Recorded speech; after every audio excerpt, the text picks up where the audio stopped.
El concepto de un nuevo orden mundial ha capturado la imaginación y el interés de muchas personas a lo largo de los años. En la Biblia, hay pasajes que algunos interpretan como alusiones a eventos futuros y cambios globales que podrían relacionarse con este concepto. A continuación, se presentan 20 versículos bíblicos que son frecuentemente citados en este contexto. Estos versículos ofrecen una perspectiva bíblica sobre la dirección y los cambios que pueden estar por venir, y nos invitan a reflexionar sobre nuestro papel y preparación como creyentes en medio de estos tiempos. Si te gusta nuestro contenido, no olvides darle like, compartir con tus amigos y dejar tus comentarios abajo. Comencemos. Número 1. Daniel 2:44. Y en los días de estos reyes, el Dios del cielo levantará un reino que no será jamás destruido, ni será el reino dejado a otro pueblo. Desmenuzará y consumirá a todos estos reinos, pero él permanecerá para siempre. El versículo Daniel 2:44 se encuentra en el contexto del libro de Daniel, que contiene visiones y profecías sobre el futuro. Este versículo en particular es parte de la interpretación del sueño del rey Nabucodonosor, en el cual vio una gran estatua compuesta de varios materiales, cada uno representando diferentes reinos que sucederían en la historia. En Daniel 2:44 se menciona que, en los días de estos reyes, es decir, durante el tiempo de los reinos representados en la visión, el Dios del cielo levantará un reino. Este reino no será como los otros, ya que será un reino divino, establecido por Dios mismo. A diferencia de los reinos humanos, que son temporales y susceptibles a la destrucción y la conquista, este reino no será jamás destruido. El versículo también señala que este reino no será dejado a otro pueblo, lo que implica que no habrá sucesión ni transferencia de poder como ocurre en los reinos terrenales. En lugar de eso, este reino divino será eterno y estable. Además, desmenuzará y consumirá a todos estos reinos, sugiriendo una dominación total sobre todos los poderes humanos. Este acto de desmenuzar y consumir indica que el reino de Dios no solo reemplazará a los reinos humanos, sino que también los superará y eliminará completamente su influencia. La última parte del versículo, pero Él permanecerá para siempre, reafirma la naturaleza eterna y perpetua del reino de Dios. No habrá fin para este reino, y su existencia no estará marcada por los ciclos de auge y caída que caracterizan a los reinos humanos. Esto refleja la omnipotencia y soberanía de Dios, quien es capaz de establecer un reino que perdura eternamente. Este versículo es significativo para los creyentes porque ofrece una esperanza firme en la promesa de un futuro gobernado directamente por Dios. En un mundo donde los gobiernos y los poderes humanos pueden ser inestables y corruptos, la perspectiva de un reino divino eterno proporciona consuelo y seguridad. Además, subraya la idea de que, independientemente de las circunstancias presentes, Dios tiene un plan soberano que culminará en el establecimiento de su reino perfecto y justo. Esta profecía inspira a los creyentes a mantener su fe y confianza en Dios, sabiendo que su propósito final será realizado y que su reino traerá justicia y paz eternas. Número 2. Daniel 7:27. Y que el reino y el dominio y la majestad de los reinos debajo de todo el cielo sea dado al pueblo de los santos del Altísimo, cuyo reino es reino eterno, y todos los dominios le servirán y obedecerán. El versículo Daniel 7:27 se encuentra en el contexto de una visión apocalíptica que tuvo Daniel, en la cual se le muestran 4 bestias que representan diferentes reinos y poderes terrenales. Esta visión culmina con la revelación de un reino eterno que será establecido por el Altísimo y dado al pueblo de los santos. Este versículo proclama una transferencia monumental de poder y autoridad. A diferencia de los reinos terrenales, que son temporales y frecuentemente asociados con opresión y maldad, el reino mencionado aquí es descrito como eterno y justo. La referencia a el reino y el dominio y la majestad de los reinos debajo de todo el cielo abarca toda la autoridad y el esplendor que poseen los reinos de la tierra. Esta descripción subraya la amplitud y la totalidad del poder que será transferido. La frase «sea dado al pueblo de los santos del Altísimo» es especialmente significativa. Los santos son aquellos que han sido apartados y consagrados para Dios. Este acto de otorgar el reino a los santos implica una inversión de los roles y el poder. Los que fueron oprimidos y marginados en los reinos terrenales ahora serán los gobernantes en el reino eterno de Dios. Este cambio radical representa la justicia divina y la vindicación de los justos. El versículo también enfatiza la eternidad del reino, cuyo reino es reino eterno. Esto es un contraste directo con los reinos humanos, que son transitorios y sujetos a cambios y decadencia. La eternidad del reino del Altísimo asegura que su justicia y paz no tendrán fin. Esta permanencia ofrece una esperanza inquebrantable para los creyentes, garantizando que el sufrimiento y la injusticia presentes no perdurarán para siempre. Finalmente, todos los dominios le servirán y obedecerán, indica que no habrá ningún poder fuera del alcance de este reino divino. Todos los reinos y dominios que existen bajo el cielo estarán sujetos a la autoridad del reino del Altísimo. Esto no solo habla de una sumisión forzada, sino de un reconocimiento universal de la soberanía y justicia de Dios. El versículo Daniel 7:27 ofrece una visión del futuro en la cual la justicia divina triunfa sobre la corrupción y la maldad humanas. Esta profecía sirve como un recordatorio constante para los creyentes de que, independientemente de las circunstancias actuales, el propósito y el plan de Dios prevalecerán. La certeza de un reino eterno, gobernado por el Altísimo y administrado por sus santos, inspira a los creyentes a vivir con esperanza, fe y obediencia, sabiendo que su fidelidad será recompensada en el reino eterno de Dios. Número 3. Mateo 24:14. Y será predicado este evangelio del reino en todo el mundo, para testimonio a todas las naciones, y entonces vendrá el fin. El versículo Mateo 24:14 es una declaración significativa de Jesús sobre el futuro del evangelio y los eventos que precederán al fin de los tiempos. En este versículo, Jesús afirma que este evangelio del reino debe ser predicado en todo el mundo y que será un testimonio a todas las naciones antes de que llegue el fin. Este versículo encapsula varias ideas clave sobre la misión cristiana, el propósito del evangelio y el destino final de la humanidad según la enseñanza cristiana. El término «este evangelio del reino» se refiere al mensaje central de Jesús sobre el reino de Dios, un reino que no es de este mundo, pero que tiene implicaciones eternas y transformadoras para la vida aquí y ahora. El Evangelio del Reino incluye la proclamación de la soberanía de Dios, la invitación a la salvación a través de Jesucristo y el llamado a vivir de acuerdo con los valores y principios del reino de Dios, como la justicia, la misericordia y la paz.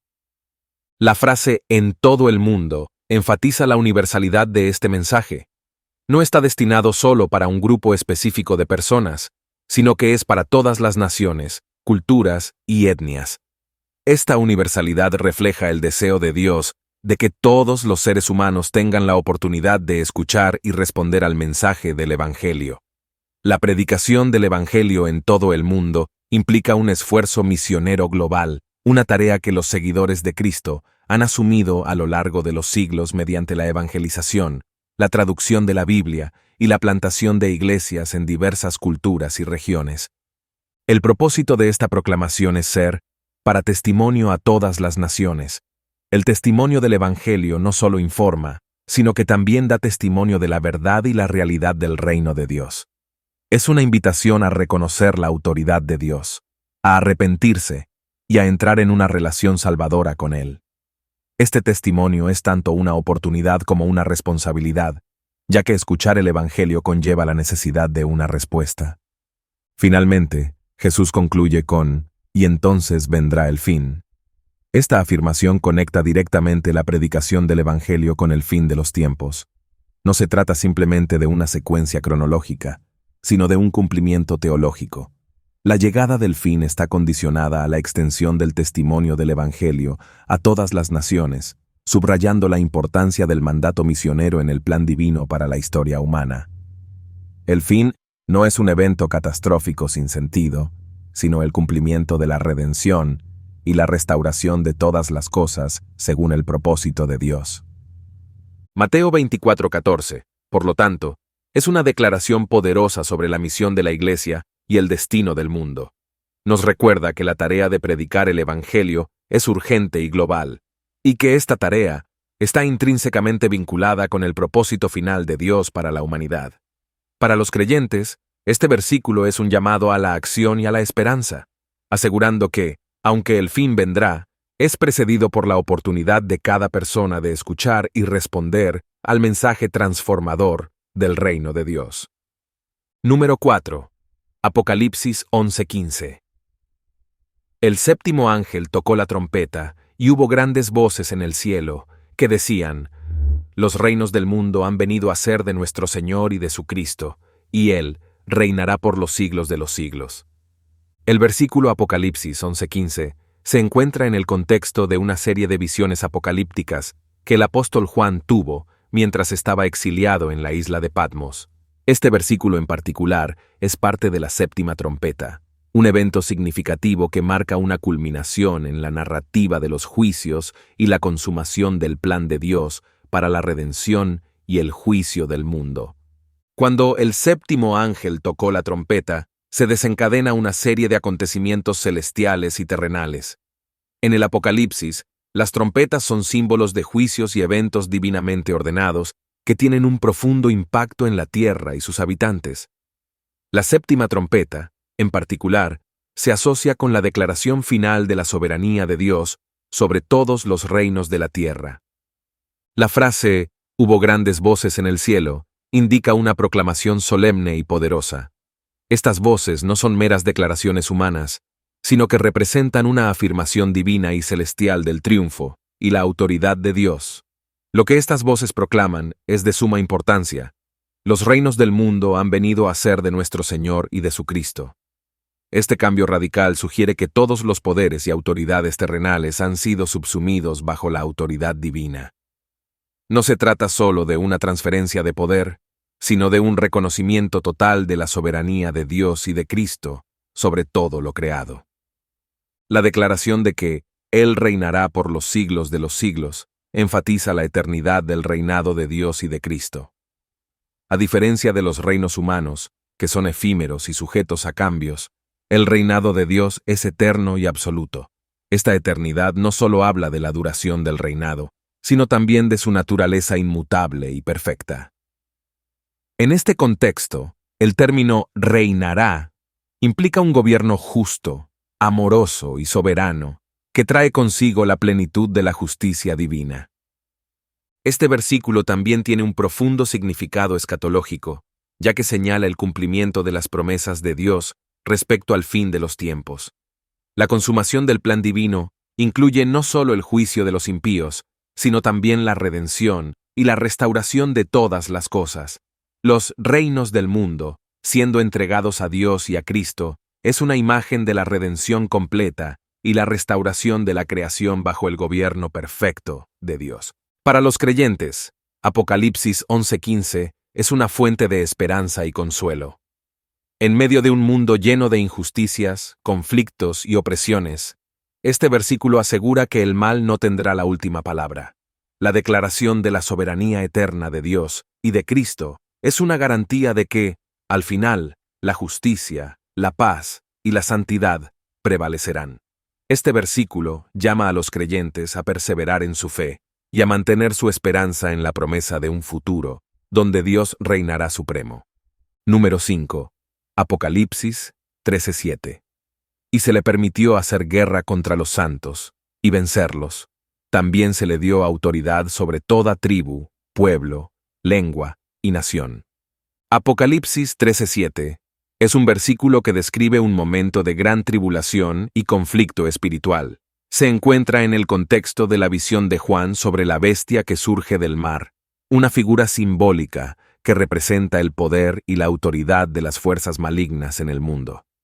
Este versículo, en particular, describe la extensión y el impacto del poder de la bestia. La frase «se le permitió hacer guerra contra los santos» indica que la bestia tiene la capacidad de confrontar y atacar a los seguidores de Dios. La palabra permitió es crucial aquí, ya que implica que, aunque la bestia tiene poder, este poder está bajo la soberanía de Dios. No es autónomo ni absoluto.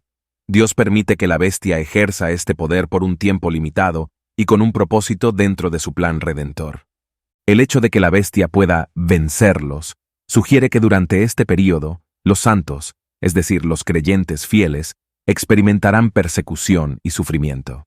Esta victoria temporal de la bestia sobre los santos no es definitiva ni final. Es un recordatorio de que en la historia de la redención, a veces, los justos pueden enfrentar derrotas aparentes y tiempos de prueba intensa.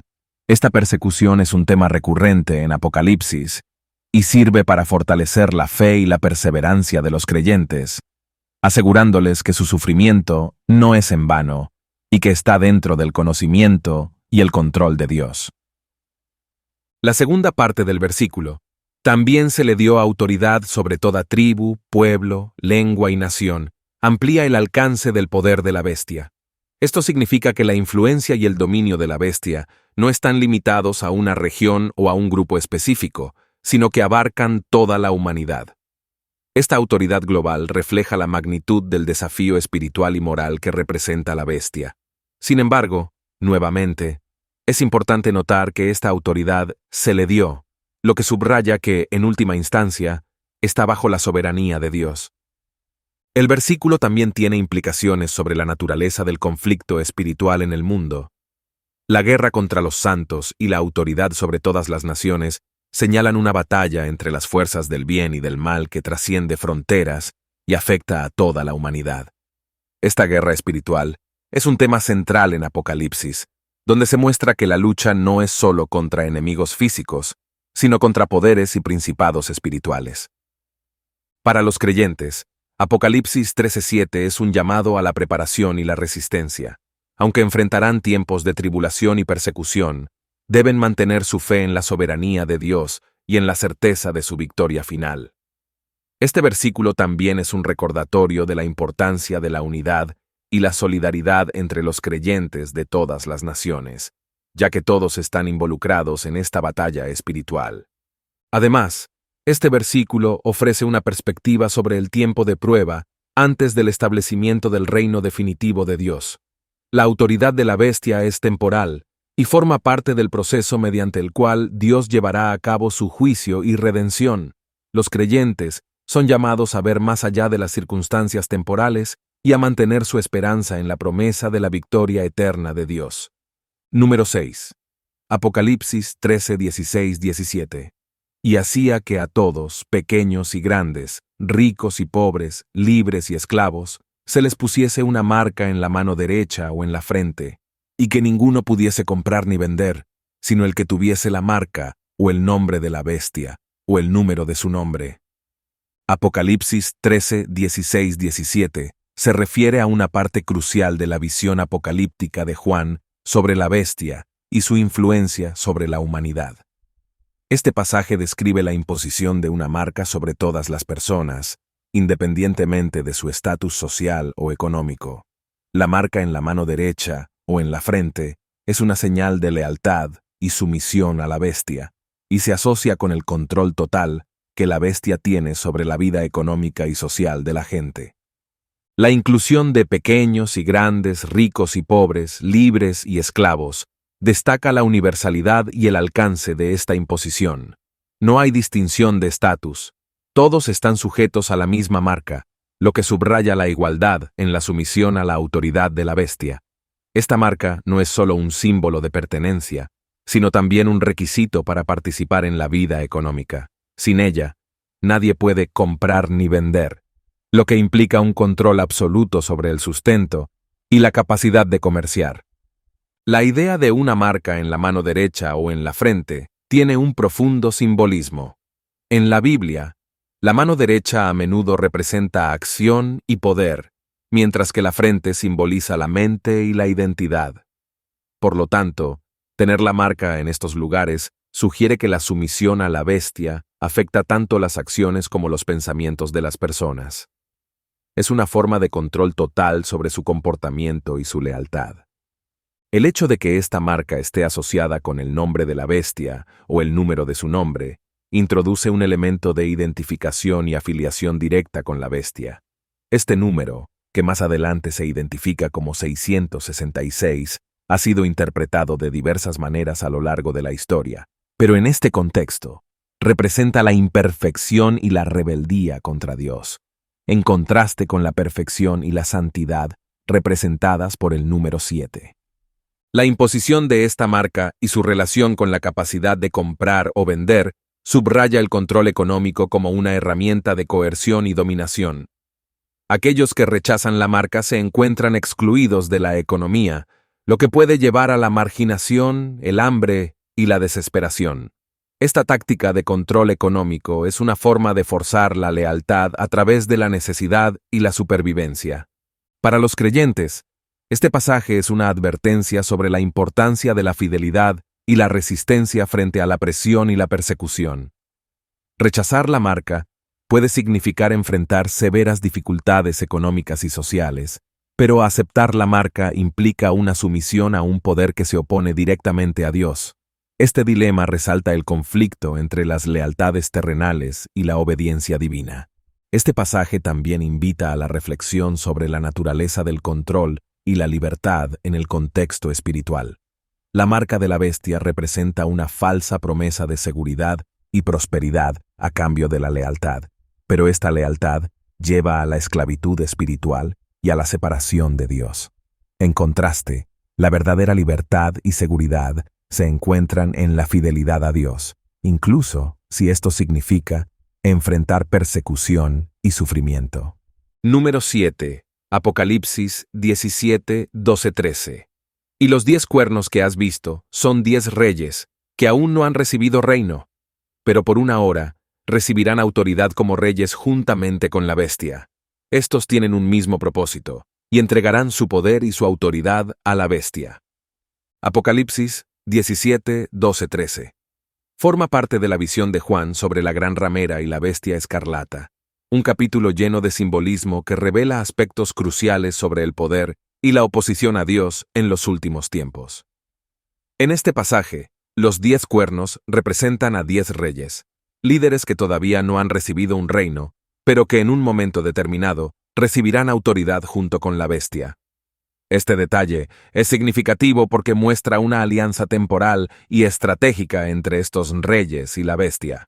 La frase «aún no han recibido reino» indica que estos reyes no tienen actualmente poder soberano o control sobre territorios específicos.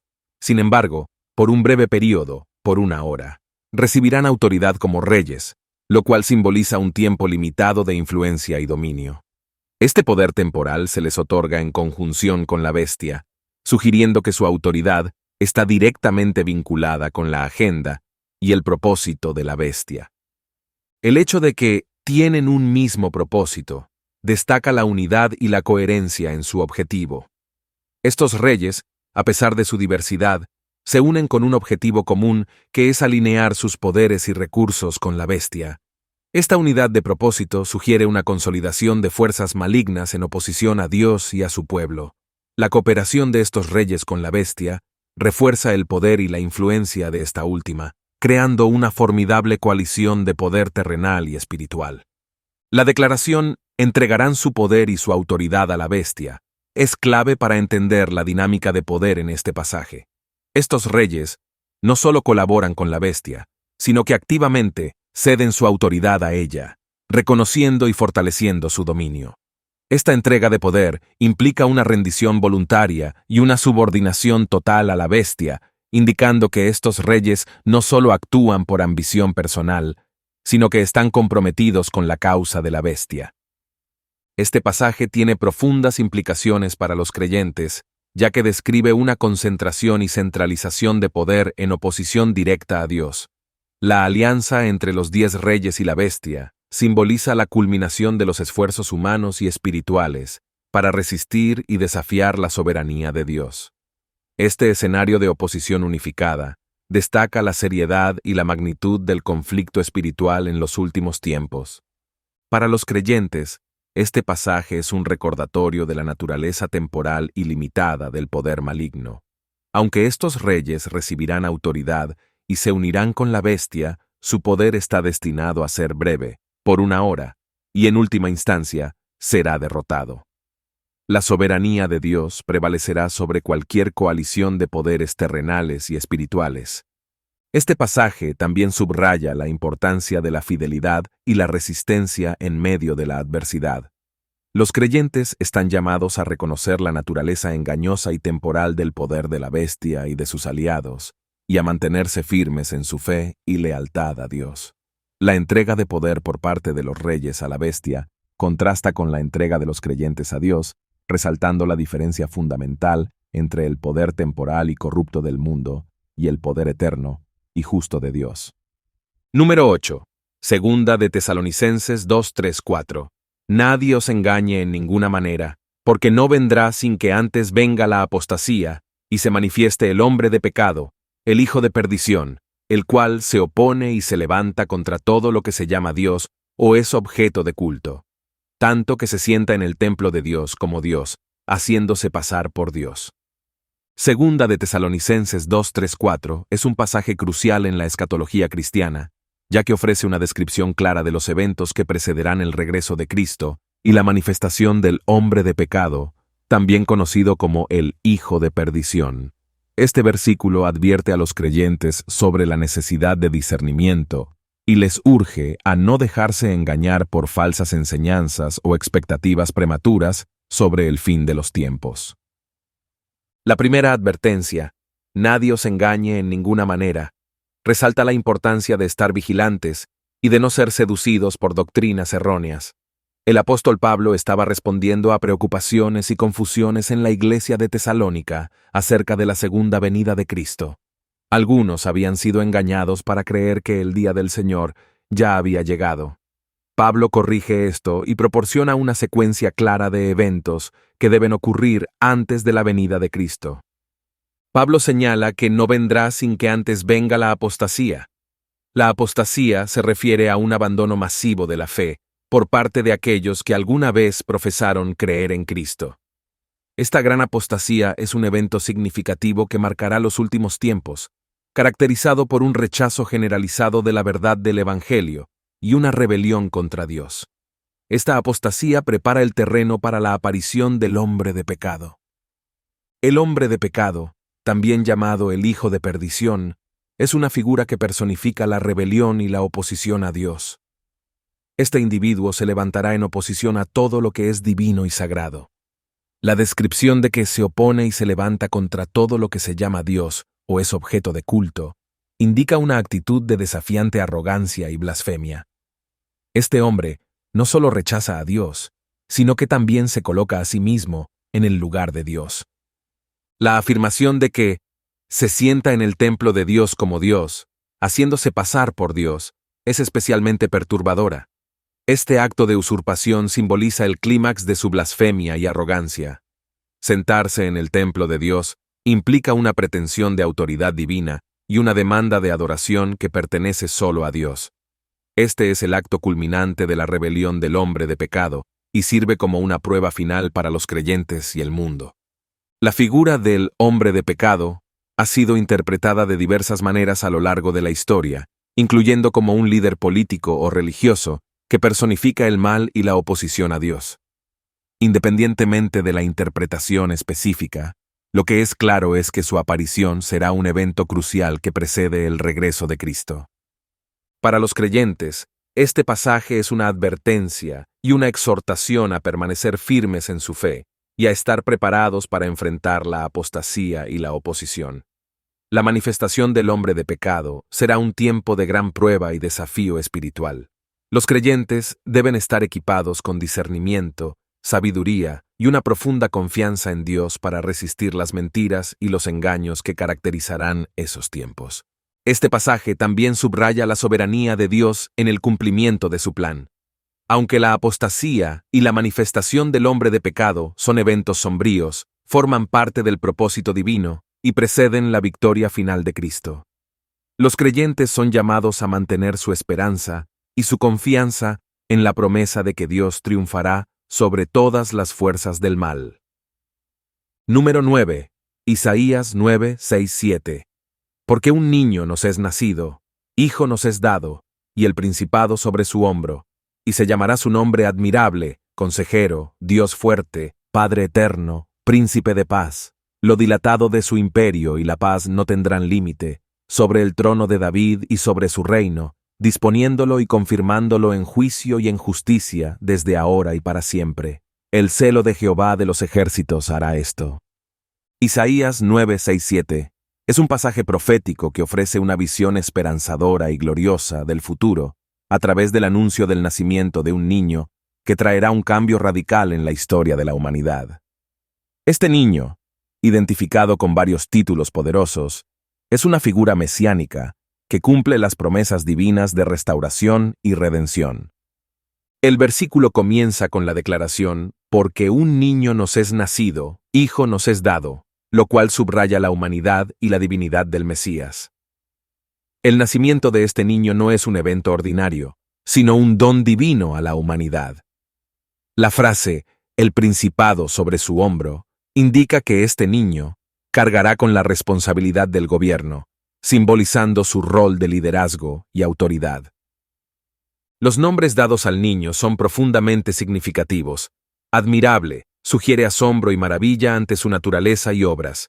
Consejero implica sabiduría y guía, indicando que este líder ofrecerá dirección divina.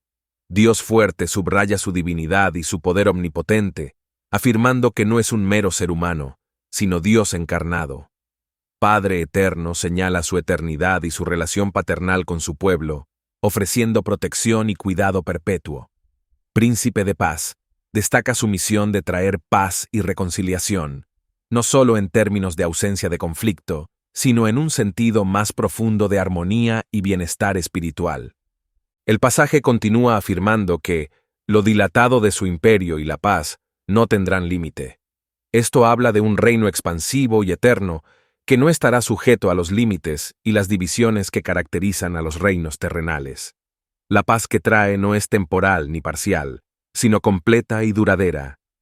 Este reino será sobre el trono de David y sobre su reino, cumpliendo las promesas hechas a David de que su linaje continuaría y sería el medio a través del cual Dios establecería su reino eterno. La administración de este reino estará disponiéndolo y confirmándolo en juicio y en justicia, desde ahora y para siempre. Esto indica que el gobierno del Mesías será caracterizado por la justicia perfecta y el juicio recto. No habrá corrupción ni injusticia en su reino. Su gobierno reflejará la santidad y la justicia de Dios mismo. Esta justicia y juicio serán la base sobre la cual se establecerá y se mantendrá su reino. La última frase, el celo de Jehová de los ejércitos hará esto, subraya que la realización de esta profecía no depende de esfuerzos humanos, sino del fervor y el compromiso de Dios mismo. El término celo indica una pasión ardiente y una dedicación inquebrantable. Jehová de los ejércitos, un título que destaca el poder y la autoridad de Dios sobre todas las fuerzas del cielo y la tierra, garantizará que estas promesas se cumplan. Isaías 9, 6, 7, por lo tanto, ofrece una visión completa del Mesías como un líder divino y humano que traerá justicia, paz y un reino eterno. Este pasaje es una fuente de esperanza y consuelo para los creyentes, asegurándoles que, a pesar de las dificultades presentes, Dios tiene un plan soberano que culminará en la victoria final del bien sobre el mal y en la instauración de su reino perfecto y eterno. Número 10. Jeremías 23, 5, 6. He aquí que vienen días, dice Jehová, en que levantaré a David renuevo justo, y reinará como rey, el cual será dichoso, y hará juicio y justicia en la tierra. En sus días será salvo Judá, e Israel habitará confiado, y este será su nombre con el cual le llamarán Jehová, justicia nuestra. Jeremías 23, 5, 6 es un pasaje profético que anuncia la llegada de un líder mesiánico, descrito como un renuevo justo del linaje de David.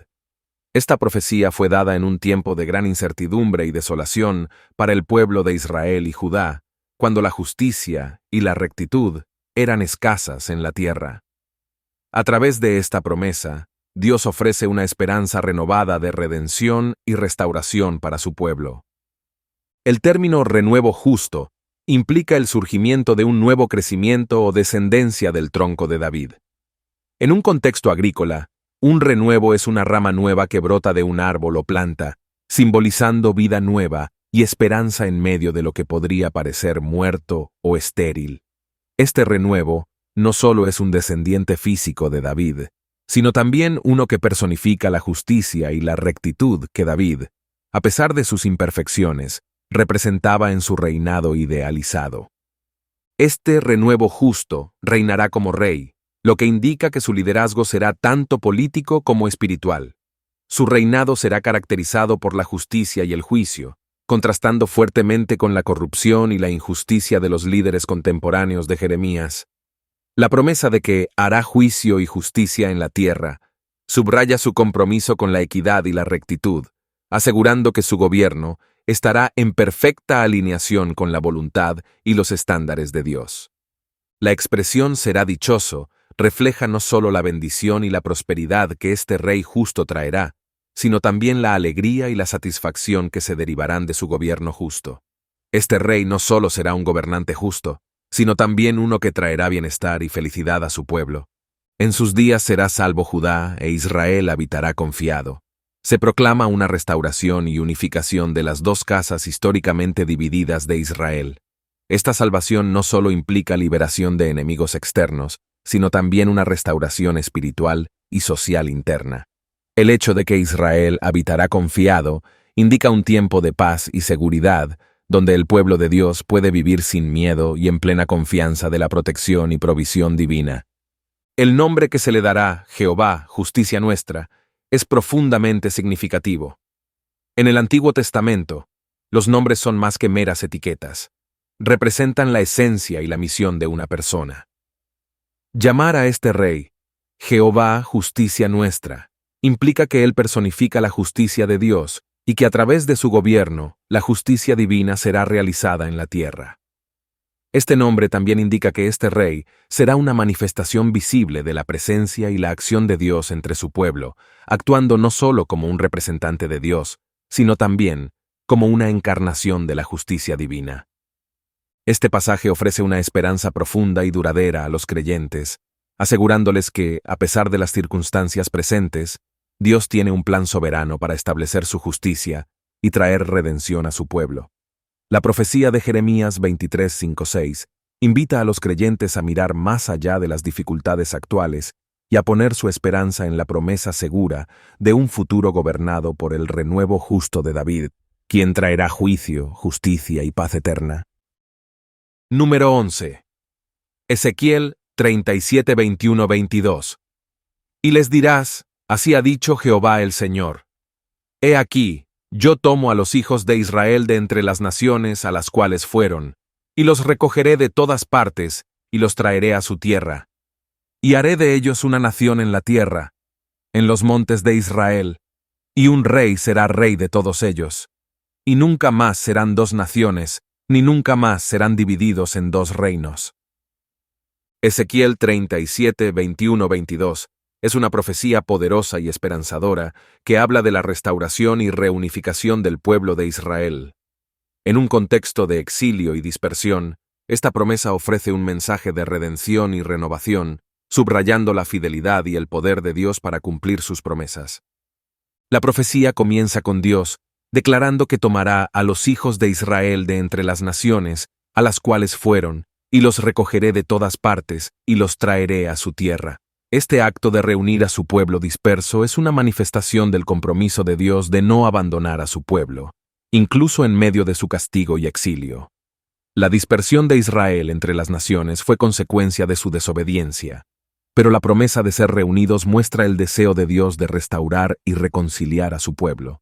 Este acto de reunir es una imagen de cuidado y redención, una reversión del exilio y una renovación de la relación entre Dios e Israel.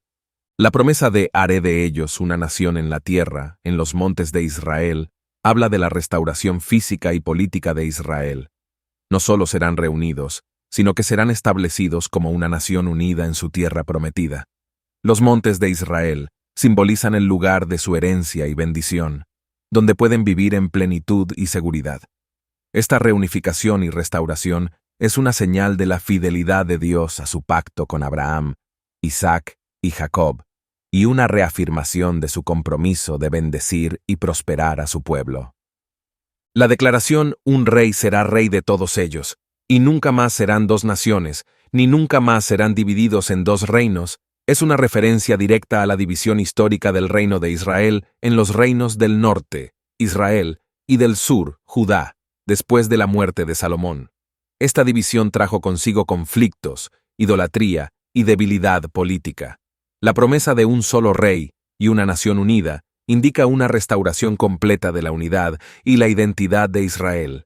Este rey es a menudo interpretado como una figura mesiánica, un descendiente de David que gobernará con justicia y rectitud, unificando a todo el pueblo de Dios bajo su liderazgo. La reunificación bajo un solo rey también tiene un profundo significado espiritual. No es solo un acto político, sino una renovación del pacto y una restauración de la relación entre Dios y su pueblo. Bajo este rey, Israel no solo será una nación políticamente unida, sino también espiritualmente redimida y renovada. Esta unidad refleja el propósito original de Dios para Israel, de ser un pueblo santo y unificado que refleje su gloria y cumpla su misión en el mundo. Para los creyentes, esta profecía es una fuente de esperanza y confianza en la fidelidad de Dios. Muestra que, a pesar de la dispersión y las dificultades, Dios tiene el poder y el deseo de restaurar a su pueblo. Esta promesa de reunificación y restauración es un anticipo del reino de Dios, donde todas las divisiones serán sanadas y toda la creación será restaurada bajo el gobierno justo y amoroso de Dios. Ezequiel 37, 21-22 es un recordatorio poderoso de que, aunque el pueblo de Dios puede experimentar tiempos de dispersión y dificultad, hay una promesa segura de restauración y reunificación. Dios no solo reunirá a su pueblo físicamente, sino que también lo restaurará espiritualmente, estableciendo un reino de justicia y paz bajo el liderazgo del Mesías. Esta promesa es una afirmación de la fidelidad inquebrantable de Dios y su compromiso de cumplir su propósito redentor para su pueblo y para el mundo. Número 12. Miqueas 4, 1-2. Acontecerá en los postreros tiempos que el monte de la casa de Jehová será establecido por cabecera de montes, y más alto que los collados, y correrán a él los pueblos. Vendrán muchas naciones y dirán, venid, y subamos al monte de Jehová, y a la casa del Dios de Jacob, y nos enseñará en sus caminos, y andaremos por sus veredas. Porque de Sión saldrá la ley, y de Jerusalén la palabra de Jehová. Miqueas 4:1-2 es un pasaje profético que ofrece una visión del futuro glorioso en los postreros tiempos, un término que se refiere al tiempo del cumplimiento final del plan de Dios para el mundo. En estos versículos, el profeta Miqueas describe un tiempo en el cual el monte de la casa de Jehová será exaltado y se convertirá en el centro de adoración y enseñanza para todas las naciones. La imagen del monte de la casa de Jehová, que se establece por cabecera de montes, y más alto que los collados, sugiere la supremacía y la preeminencia del templo de Dios en Jerusalén. Este monte no es solo una colina geográfica, sino un símbolo del reino de Dios y su autoridad sobre toda la tierra. Su elevación por encima de todos los demás montes y collados indica que el lugar de adoración y la presencia de Dios será reconocido y reverenciado como el punto más alto de poder y santidad en el mundo. La profecía continúa diciendo que correrán a él los pueblos. Esto señala un movimiento global hacia el monte de Jehová, un deseo universal de buscar a Dios y su verdad. Este flujo de personas de muchas naciones hacia Jerusalén representa una transformación radical en la actitud de las naciones hacia Dios. En lugar de vivir en conflicto y alejamiento de Dios, las naciones ahora buscan activamente su presencia y guía. La invitación de las naciones, venid y subamos al monte de Jehová y a la casa del Dios de Jacob, es un llamado a la unidad y a la adoración compartida. Esto muestra un deseo común de aprender y caminar en los caminos de Dios. La referencia a la casa del Dios de Jacob subraya la continuidad de la promesa de Dios a Israel y su realización final en un tiempo de redención universal. La declaración, y nos enseñará en sus caminos, y andaremos por sus veredas, indica una transformación profunda y duradera en la conducta y la espiritualidad de las personas. La enseñanza de Dios no será meramente intelectual, sino que impactará la vida diaria y la ética de las naciones. Andar en las veredas de Dios significa vivir de acuerdo con sus mandamientos y principios, reflejando su carácter y justicia en todas las esferas de la vida. El versículo concluye con: porque de Sión saldrá la ley, y de Jerusalén la palabra de Jehová. Sión y Jerusalén son sinónimos del centro de la revelación y la presencia divina. La ley y la palabra de Jehová representan la enseñanza y la autoridad de Dios que emanan de su lugar santo. Esta proclamación sugiere que Jerusalén será el punto focal de la verdad divina y que la instrucción y la dirección de Dios fluirán desde allí a todas las naciones. Este pasaje de Miqueas 4:1-2 es una visión de esperanza y restauración. Presenta un futuro donde Dios será reconocido y adorado por todas las naciones, y su enseñanza guiará a la humanidad hacia la justicia y la paz. Esta profecía resalta la universalidad del plan redentor de Dios y su deseo de reconciliar a toda la creación consigo mismo. Para los creyentes, estos versículos ofrecen una visión inspiradora del futuro reino de Dios. Subrayan la importancia de buscar a Dios y su verdad, y de vivir de acuerdo con sus caminos. También invitan a los creyentes a participar en la misión de Dios de atraer a todas las naciones a su presencia, compartiendo su palabra y su amor con el mundo. Número 13. Zacarías 14:9. Y Jehová será rey sobre toda la tierra. En aquel día Jehová será uno, y uno su nombre. Zacarías 14:9 es un versículo que encapsula la culminación de la visión profética de Zacarías sobre el futuro reinado universal de Dios. Este versículo, breve pero poderoso, declara la soberanía absoluta de Jehová sobre toda la tierra y enfatiza la unidad y exclusividad de su nombre. Este pasaje es fundamental para entender la escatología bíblica y la esperanza final de la redención y restauración del mundo. La afirmación Jehová será rey sobre toda la tierra indica un momento en el futuro cuando la soberanía de Dios será reconocida y aceptada universalmente. Actualmente, el mundo está lleno de divisiones, conflictos y múltiples sistemas de creencias y gobiernos. Esta declaración profética asegura que llegará un tiempo cuando todas las naciones y pueblos reconocerán a Jehová como el único y verdadero soberano. Este reinado no es solo sobre un territorio específico o un grupo de personas, sino sobre toda la creación. Es una proclamación de la supremacía total de Dios sobre todos los aspectos de la existencia. La frase «en aquel día» es una expresión común en la literatura profética que señala un tiempo futuro de intervención divina decisiva. Este día es el cumplimiento de las promesas de Dios y el establecimiento de su reino perfecto. Es un día de juicio y redención, de restauración y renovación. En este contexto, aquel día es el momento en que el plan redentor de Dios se completa y su justicia prevalece. La declaración, Jehová será uno, y uno su nombre, tiene una doble implicación de unidad y exclusividad. En primer lugar, subraya la unidad de Dios en un mundo que frecuentemente ha sido dividido por la idolatría y la multiplicidad de deidades. En la antigüedad, muchas culturas adoraban a múltiples dioses y diosas, cada uno con su propio nombre y dominio.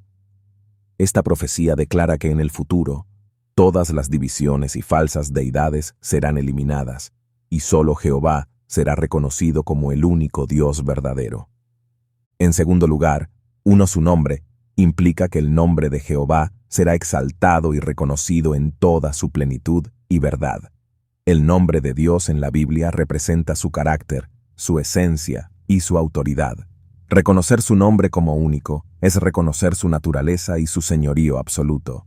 Esta unidad del nombre de Dios también refleja la unificación de la adoración y la lealtad de la humanidad hacia Él, eliminando toda confusión y error sobre quién es digno de adoración. Para los creyentes, este versículo es una fuente de esperanza y seguridad. Promete un futuro donde la verdad y la justicia de Dios serán finalmente reconocidas y establecidas en toda la tierra. Este reinado universal de Dios traerá paz, justicia y armonía, eliminando todas las formas de maldad y división que actualmente plagan el mundo. La proclamación de Zacarías 14:9 también es una llamada a la fidelidad y la lealtad en el presente. Los creyentes son invitados a vivir en anticipación de este futuro reinado, reconociendo la soberanía de Dios en sus vidas y adorándole como el único Dios verdadero. Esta profecía motiva a los fieles a mantener su esperanza y confianza en la promesa de Dios, sabiendo que su reino perfecto será establecido en su tiempo. Número 14. Romanos 14:11. Porque escrito está, vivo yo, dice el Señor, que ante mí se doblará toda rodilla, y toda lengua confesará a Dios. Romanos 14:11 es una declaración poderosa que enfatiza la soberanía absoluta de Dios y la respuesta universal de la humanidad a su autoridad. Este versículo es una cita del Antiguo Testamento, específicamente de Isaías 45:23, y se utiliza en el contexto de la enseñanza de Pablo sobre la responsabilidad y la humildad entre los creyentes. La declaración, porque escrito está, subraya la autoridad de la Escritura y el cumplimiento de las promesas y profecías divinas. Pablo está recordando a los creyentes que las palabras de Dios son ciertas y seguras, y que su plan se cumplirá tal como ha sido revelado. La afirmación, vivo yo, dice el Señor, es una solemne declaración de Dios mismo, afirmando su existencia y su poder eterno. Es una forma enfática de subrayar la verdad de lo que sigue. La vida de Dios es la garantía de que sus palabras se cumplirán. El corazón del versículo es que ante mí se doblará toda rodilla y toda lengua confesará a Dios. Esta frase contiene dos acciones universales, el doblar de rodillas y la confesión de la lengua. Ambas acciones son expresiones de reconocimiento y sumisión a la autoridad de Dios. Doblar la rodilla es una postura de reverencia, adoración y sometimiento. En muchas culturas, arrodillarse ante alguien es un signo de respeto y reconocimiento de su autoridad. En este contexto, toda la humanidad se arrodillará ante Dios, reconociendo su soberanía y señorío. Esto incluye tanto a los creyentes como a los no creyentes, ya que es una declaración universal que abarca a toda la creación. La frase «toda lengua confesará a Dios» complementa la acción de doblar la rodilla. La confesión es una declaración verbal de reconocimiento y verdad. Aquí implica que todas las personas, independientemente de su trasfondo, nacionalidad o creencias, reconocerán verbalmente a Dios como Señor. Esta confesión es una afirmación de la verdad y la justicia de Dios. En el contexto de la carta a los romanos, Pablo utiliza este versículo para subrayar la importancia de no juzgar a los demás creyentes por cuestiones secundarias o disputables. Él está recordando a la comunidad cristiana que todos deben dar cuentas a Dios, quien es el juez supremo. La certeza de que todos se arrodillarán y confesarán a Dios debe llevar a los creyentes a vivir con humildad y reverencia, conscientes de su propia responsabilidad ante Dios. Este versículo también tiene profundas implicaciones escatológicas. Habla de un tiempo futuro, en el que el reinado de Dios será plenamente reconocido por todos. Aunque actualmente hay muchos que niegan o rechazan a Dios, llegará un momento en el que su autoridad será indiscutible y universalmente reconocida. Esta visión del futuro ofrece esperanza y consuelo a los creyentes, asegurándoles que, a pesar de la oposición y la incredulidad presentes, la verdad y la justicia de Dios prevalecerán. Para los creyentes, Romanos 14:11 es un recordatorio de la grandeza y la soberanía de Dios. Les llama a vivir con humildad, reconociendo que todos están bajo la autoridad de Dios y que todos deben darle cuentas. También es una invitación a anticipar con esperanza el día en que Dios será plenamente reconocido y adorado por toda la creación. Número 15. Filipenses 2:9-11. Por lo cual Dios también le exaltó hasta lo sumo, y le dio un nombre que es sobre todo nombre, para que en el nombre de Jesús se doble toda rodilla de los que están en los cielos, y en la tierra, y debajo de la tierra, y toda lengua confiese que Jesucristo es el Señor, para gloria de Dios Padre. Filipenses 2:9-11 es un pasaje fundamental en la teología cristiana que trata sobre la exaltación de Jesucristo tras su humillación y sacrificio. Estos versículos concluyen un himno cristológico que Pablo utiliza para ilustrar la actitud de humildad y servicio que los creyentes deben tener, siguiendo el ejemplo de Jesús. La frase, por lo cual Dios también le exaltó hasta lo sumo, indica que la exaltación de Jesús es una respuesta directa a su obediencia y sacrificio. Jesús, habiendo tomado la forma de siervo y siendo obediente hasta la muerte en la cruz, es exaltado por Dios a la posición más alta.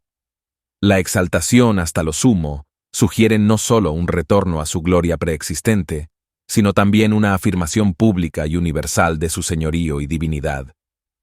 Dios le dio un nombre que es sobre todo nombre, significa que el nombre de Jesús tiene la máxima autoridad y honor. En la cultura bíblica, el nombre de una persona no solo es una etiqueta, sino que representa su carácter y esencia. Al darle a Jesús el nombre que está sobre todo nombre, Dios está declarando su supremacía y su rol único en el plan de redención. Este nombre no es solo un título, sino una declaración de su identidad como el Señor resucitado y exaltado. Para que en el nombre de Jesús se doble toda rodilla de los que están en los cielos, y en la tierra, y debajo de la tierra, subraya la universalidad del señorío de Jesús. La frase toda rodilla implica una sumisión y adoración completas. Los que están en los cielos incluye a los ángeles y seres celestiales. En la tierra se refiere a toda la humanidad, y debajo de la tierra incluye a los muertos y posiblemente a los poderes demoníacos. Esta visión universal de la adoración refleja el alcance completo de la autoridad de Jesús, abarcando toda la creación. La expresión «y toda lengua confiese que Jesucristo es el Señor» complementa el acto de doblar la rodilla con la confesión verbal de la verdad de su señorío. Esta confesión es una proclamación de fe y reconocimiento de su identidad y autoridad. La declaración de que Jesucristo es el Señor es central para la fe cristiana, afirmando su divinidad y su rol como el Salvador y Rey. Esta confesión es tanto un acto de adoración como de sumisión, reconociendo a Jesús como el soberano de todas las cosas. Para gloria de Dios Padre, indica que la exaltación de Jesús y la confesión universal de su señorío resultan en la glorificación de Dios Padre. La obra redentora de Jesús y su exaltación no solo benefician a la humanidad, sino que también cumplen el propósito de glorificar a Dios. En la teología cristiana, la relación entre el Padre y el Hijo es de unidad y cooperación en el plan de salvación, y la exaltación de Jesús resalta la grandeza y la majestad de Dios Padre. Este pasaje tiene profundas implicaciones para la vida cristiana. En primer lugar, presenta a Jesús como el modelo supremo de humildad y servicio, llamando a los creyentes a imitar su actitud.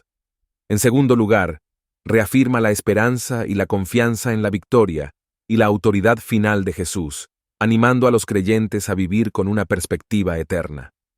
Finalmente, enfatiza la centralidad de Jesús en la fe cristiana, invitando a los creyentes a confesar su señorío y a vivir bajo su autoridad. Para los creyentes, Filipenses 2:9-11 es una fuente de consuelo y desafío. Consuelo, porque asegura que Jesús, el siervo sufriente, ha sido exaltado y reina con autoridad suprema. Desafío, porque llama a vivir en una manera que refleje su humildad y obediencia, sabiendo que nuestra confesión de su señorío debe ser evidente en nuestras acciones y actitudes. Número 16. Primera epístola a los Corintios 15:24-25. Luego el fin, cuando entregue el reino al Dios y Padre, cuando haya suprimido todo dominio, toda autoridad y potencia, porque preciso es que Él reine hasta que haya puesto a todos sus enemigos debajo de sus pies. Primera epístola a los Corintios 15:24-25 forma parte de la argumentación de Pablo sobre la resurrección y el destino final de la humanidad en el contexto del plan redentor de Dios. Este pasaje aborda la culminación de la historia y el propósito del reinado de Cristo, destacando su victoria final sobre todas las fuerzas de oposición. La frase «luego el fin» se refiere a la consumación de los tiempos, el momento en que todas las cosas llegarán a su cumplimiento según el plan de Dios. Este fin no es solo el final de la historia humana, sino también el cumplimiento y la realización del propósito divino. Pablo dice que este fin ocurrirá cuando entregue el reino al Dios y Padre. Aquí, se presenta a Cristo como el mediador del reino de Dios, que administra y gobierna el reino en nombre del Padre durante un tiempo determinado. La entrega del reino a Dios Padre indica la finalización de la obra mediadora de Cristo y la restauración completa de la autoridad divina directa. Este acto de entrega no disminuye la autoridad de Cristo, sino que subraya la unidad y la cooperación dentro de la Trinidad en el plan de redención. El pasaje continúa con «cuando haya suprimido todo dominio, toda autoridad y potencia». Esta frase señala la derrota total y definitiva de todas las fuerzas de oposición, tanto humanas como espirituales. Los términos dominio, autoridad y potencia abarcan todas las formas de poder que se han levantado en oposición a Dios y su reino. La supresión de estos poderes es necesaria para establecer el reinado completo y perfecto de Dios. Esto implica no solo la derrota de los poderes malignos, sino también la erradicación de toda forma de injusticia, opresión y maldad en el mundo. La razón dada por Pablo es que preciso es que Él reine hasta que haya puesto a todos sus enemigos debajo de sus pies. Esta declaración resalta la necesidad del reinado de Cristo como un proceso en curso hasta que se logre la completa subordinación de todas las fuerzas de oposición. La imagen de poner a los enemigos debajo de sus pies es una metáfora de victoria total y dominio absoluto, tomada de la práctica antigua de los reyes victoriosos, que colocaban sus pies sobre los cuellos de los enemigos derrotados. Esta imagen subraya el triunfo definitivo de Cristo sobre todas las fuerzas que se oponen a Dios. El reinado de Cristo es, por tanto, un reinado activo y continuo, dirigido a subyugar toda rebelión y restaurar la creación a su orden divino original. Esto implica una transformación completa de la realidad, donde la justicia, la paz y la santidad de Dios prevalecerán en todas las áreas. Para los creyentes, este pasaje ofrece una esperanza segura en la victoria final de Cristo. A pesar de las aparentes derrotas y desafíos en el mundo actual, hay una certeza de que Cristo está reinando y que su reinado culminará en la completa derrota de todas las fuerzas del mal. Este reinado proporciona una base sólida para la fe y la esperanza cristiana, asegurando que el propósito de Dios se cumplirá plenamente. Este pasaje también subraya la importancia de vivir bajo el señorío de Cristo, reconociendo su autoridad y participando en su misión de extender su reino de justicia y amor. Los creyentes son llamados a ser agentes de este reino, viviendo de acuerdo con los valores del reino de Dios y anticipando su plena manifestación. Número 17. Hebreos 12:28. Así que, recibiendo nosotros un reino inconmovible, tengamos gratitud, y mediante ella sirvamos a Dios agradándole con temor y reverencia. Hebreos 12:28 se encuentra en el contexto de una exhortación a los creyentes a perseverar en su fe y a vivir de acuerdo con la esperanza que han recibido. Este versículo subraya la naturaleza del reino que los creyentes están recibiendo y cómo deberían responder a esta realidad divina. La frase «recibiendo nosotros un reino inconmovible» destaca la estabilidad y permanencia del reino de Dios en contraste con los reinos terrenales, que son temporales y sujetos a cambios. El término inconmovible implica que el reino de Dios no puede ser sacudido, destruido o alterado por ninguna fuerza externa. Esta estabilidad es una fuente de esperanza y seguridad para los creyentes, quienes viven en un mundo lleno de incertidumbres y transitoriedad. Recibir este reino es un acto de gracia y una promesa segura de Dios a sus seguidores, asegurándoles un futuro estable y eterno en su presencia. Dado que los creyentes están recibiendo este reino inconmovible, la respuesta adecuada es tengamos gratitud. La gratitud es una actitud de reconocimiento y aprecio por los dones y las bendiciones de Dios. Es una respuesta natural y adecuada a la magnitud del don del reino de Dios. Esta gratitud no solo debe ser una emoción pasajera, sino una postura continua de vida que influya en todas las áreas de la existencia del creyente. La gratitud se traduce en acción. Mediante ella sirvamos a Dios agradándole con temor y reverencia. El servicio a Dios es una respuesta activa y práctica a la gratitud que sentimos por recibir su reino. Este servicio no es simplemente una serie de actos religiosos, sino una vida dedicada a cumplir la voluntad de Dios y a vivir de acuerdo con sus principios. Agradándole indica que el servicio debe ser llevado a cabo de una manera que sea aceptable y agradable a Dios, reflejando un corazón sincero y una devoción genuina. El temor y reverencia con que debemos servir a Dios no es un miedo servil, sino un respeto profundo y un reconocimiento de su santidad y majestad. El temor de Dios en la Biblia es una actitud de asombro y respeto ante su grandeza y poder, combinada con un deseo de obedecer y honrar a Dios en todas las cosas. La reverencia subraya la actitud de respeto profundo y adoración hacia Dios, reconociendo su autoridad suprema y su carácter santo. Este versículo también implica que la gratitud y el servicio con temor y reverencia son las respuestas adecuadas a la gracia de Dios y la recepción de su reino.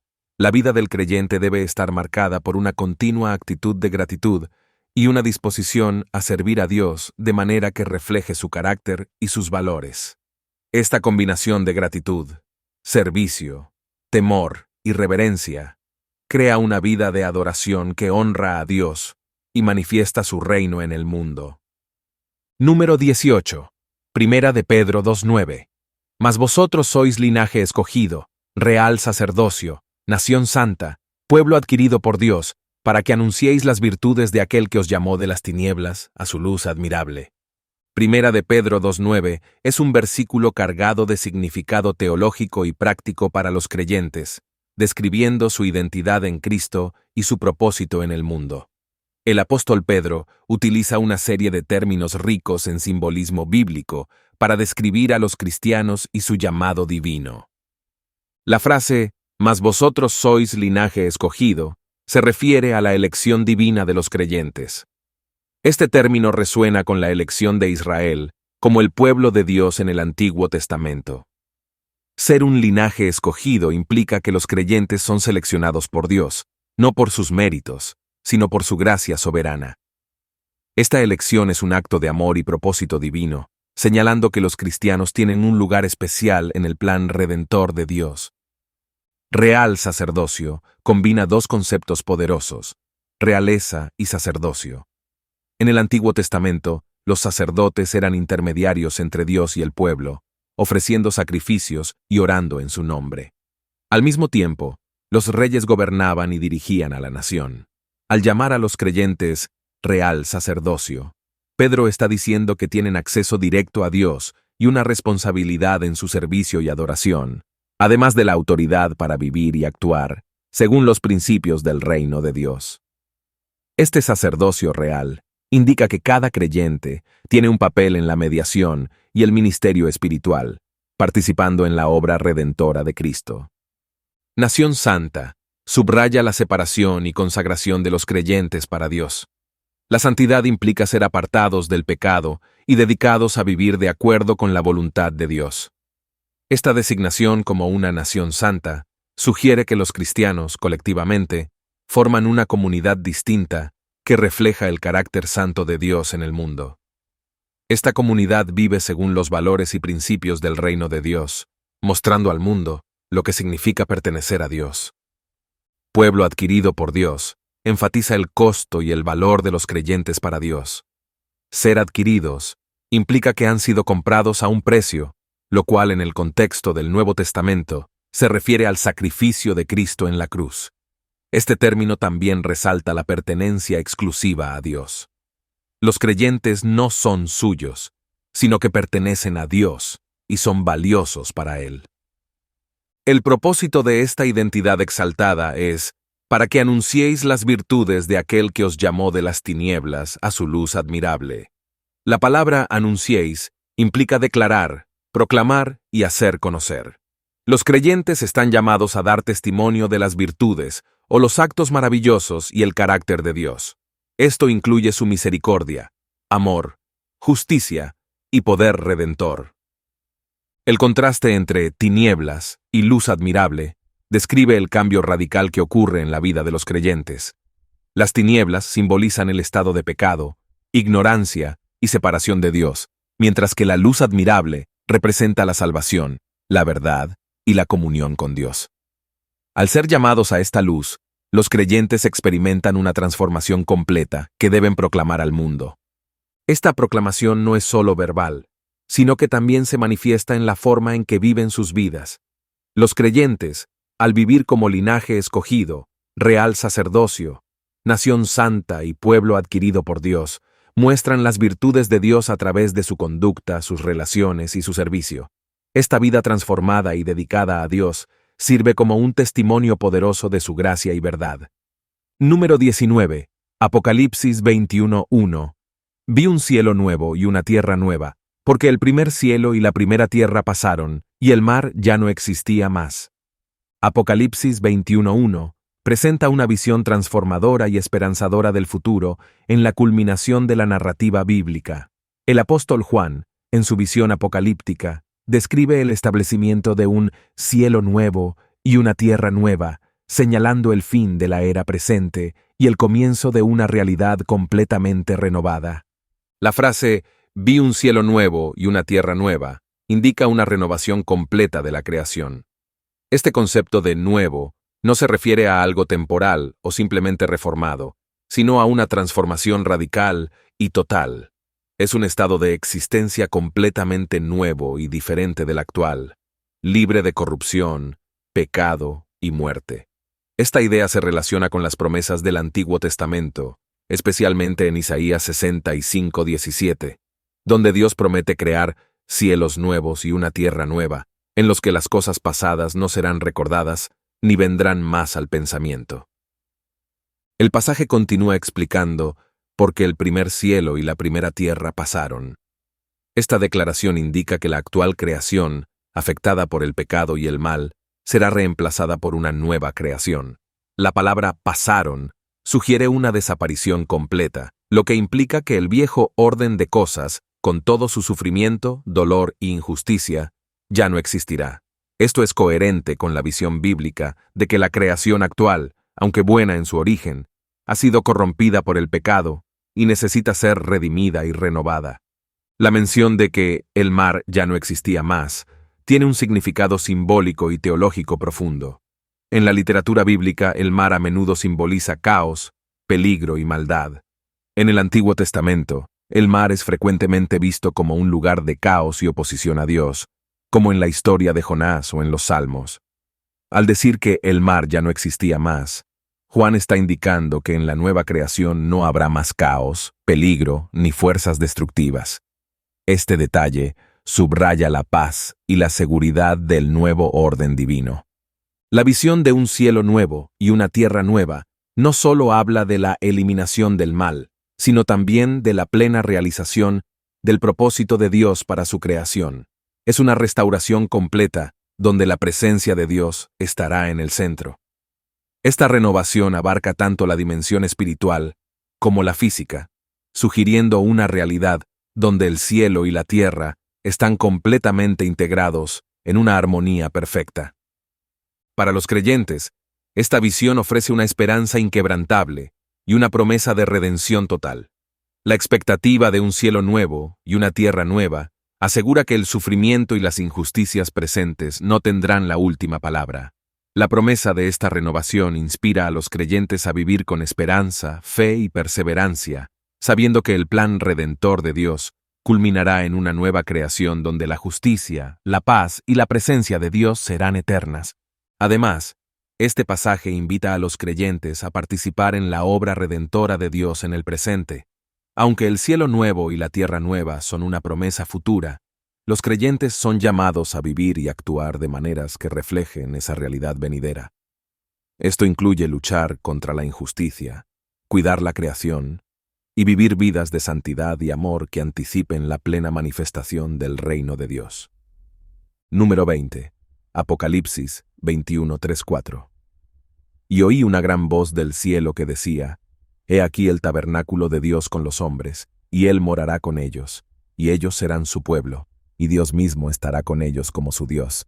Enjugará Dios toda lágrima de los ojos de ellos, y ya no habrá muerte, ni habrá más llanto, ni clamor, ni dolor, porque las primeras cosas pasaron.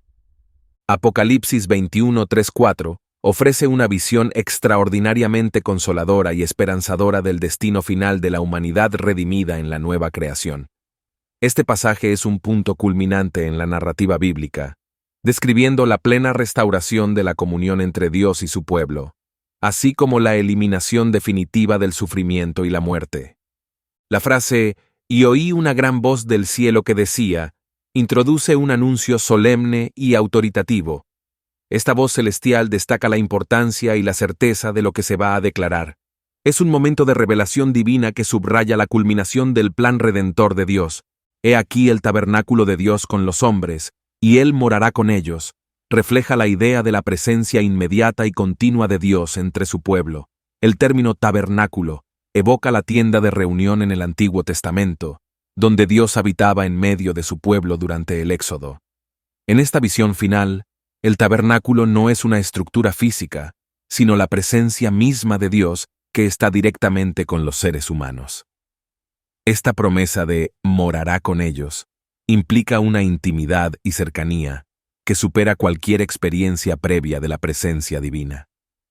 Y ellos serán su pueblo, y Dios mismo estará con ellos como su Dios. Reitera y amplía la promesa de una relación renovada y completa entre Dios y su pueblo. Esta frase es un eco de las promesas del pacto en el Antiguo Testamento, donde Dios repetidamente promete ser el Dios de Israel y que ellos serán su pueblo. En esta nueva creación, esta relación alcanza su plenitud y perfección, sin más barreras de pecado ni separación. La declaración, «enjugará Dios toda lágrima de los ojos de ellos», es profundamente consoladora. Las lágrimas representan el sufrimiento, la tristeza y el dolor acumulados a lo largo de la vida humana. Que Dios mismo enjugará estas lágrimas significa que Él tomará acción directa para consolar y sanar a su pueblo. Es un acto de ternura y compasión divinas que muestra el cuidado personal de Dios por cada individuo. Y ya no habrá muerte. Es una proclamación de la victoria final sobre el mayor enemigo de la humanidad. La muerte, que ha sido una constante desde la caída del hombre, será eliminada completamente. Esto no solo significa la ausencia de muerte física, sino también la erradicación de todo lo que la muerte representa: separación, pérdida y desesperación. Ni habrá más llanto, ni clamor, ni dolor, completa el cuadro de la restauración total. Estos términos abarcan todas las formas de sufrimiento emocional y físico. El llanto y el clamor sugieren expresiones de dolor profundo y desesperación, mientras que el dolor incluye todo tipo de sufrimiento físico y emocional. La eliminación de estas cosas indica un estado de existencia completamente renovado y restaurado, libre de las aflicciones que caracterizan la vida actual. Porque las primeras cosas pasaron, explica la razón de esta transformación radical. Las primeras cosas se refieren al orden actual del mundo, marcado por el pecado, la muerte y el sufrimiento. Este antiguo orden será reemplazado por la nueva creación, donde la presencia de Dios asegura una vida de plenitud, paz y gozo eterno. Para los creyentes, este pasaje es una fuente de esperanza inagotable y una promesa de redención y restauración total. Ofrece una visión del futuro en la que toda tristeza y sufrimiento serán eliminados, y donde la comunión con Dios será completa y eterna. Esta visión motiva a los creyentes a perseverar en la fe, sabiendo que el sufrimiento presente es temporal y que una gloria incomprensible les espera en la presencia de Dios. Gracias por ver este video sobre la profunda esperanza y restauración prometida. Esperamos que hayas encontrado inspiración y consuelo en esta visión de la comunión eterna con Dios y la eliminación de todo sufrimiento. Si te ha gustado el contenido, por favor, dale un me gusta y comparte este video con tus amigos y familiares. También te invitamos a dejar tus comentarios y reflexiones abajo. Nos encantaría escuchar tu perspectiva y continuar la conversación. Gracias por tu apoyo y por formar parte de nuestra comunidad.